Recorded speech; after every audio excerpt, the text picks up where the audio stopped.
Plant FAQs. Haworthia retusa. What is Haworthia retusa? Haworthia retusa is a fascinating succulent from the Asphodelaceae family, native to South Africa.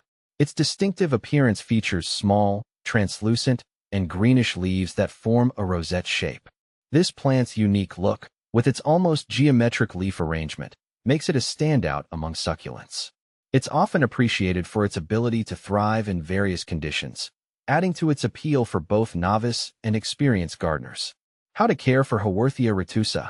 Caring for Haworthia retusa is relatively straightforward, making it a great choice for those new to succulents or those who want a low-maintenance plant.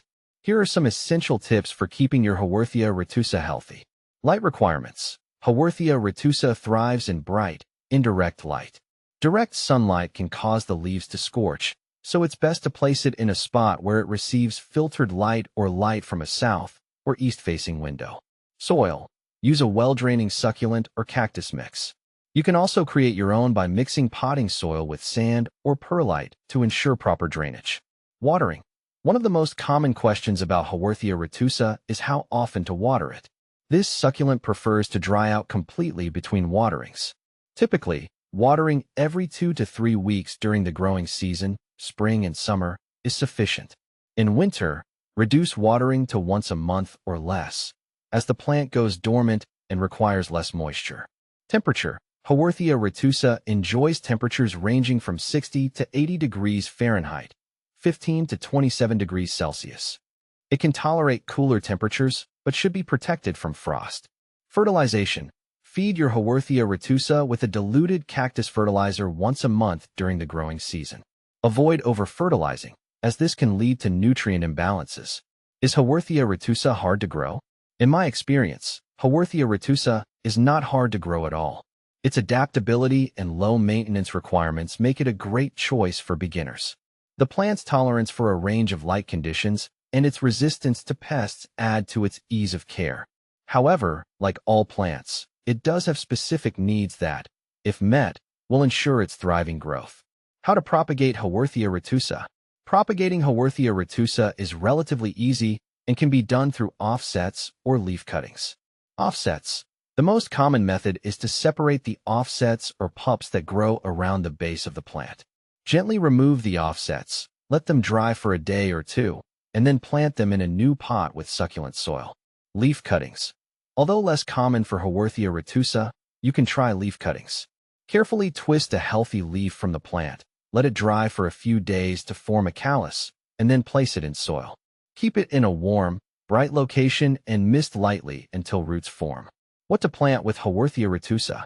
Haworthia retusa pairs well with other succulents and cacti in mixed arrangements. Consider planting it alongside other low-maintenance succulents like echeveria, aloe vera, or crassula. These plants have similar light and soil requirements, creating a harmonious and visually appealing display. Can you grow Haworthia retusa indoors? Yes, Haworthia retusa is well suited for indoor environments. It thrives in bright, indirect light, making it perfect for windowsills or desks. Just ensure it's not placed in direct sunlight, which can lead to leaf burn. Indoor growing also allows for better control of temperature and humidity, which helps maintain the plant's health. Is Haworthia retusa toxic? Haworthia retusa is non-toxic to humans and pets, making it a safe choice for households with curious pets or children. This aspect adds to its appeal, as you can enjoy its beauty without worrying about potential harm. Benefits of Haworthia retusa.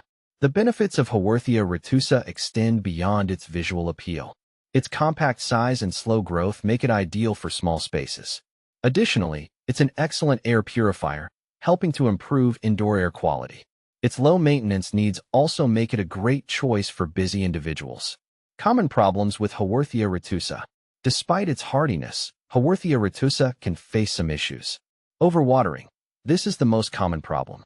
Symptoms include yellowing leaves and root rot. Ensure the plant soil dries out completely between waterings. Pest infestations. While rare, Haworthia retusa can be susceptible to pests like mealybugs and spider mites. Regularly inspect your plant and treat any infestations promptly. Comparing Haworthia retusa with similar plants. Haworthia retusa is often compared to Haworthia fasciata and Haworthia attenuata, which share a similar rosette structure but differ in leaf texture and color. Haworthia fasciata has more pronounced stripes on its leaves, while Haworthia attenuata has a more elongated leaf shape. In summary, Haworthia retusa is a delightful and manageable succulent that can enhance any indoor or outdoor space with its unique appearance and ease of care. Whether you're a seasoned gardener or just starting out, this plant is a great addition to your collection.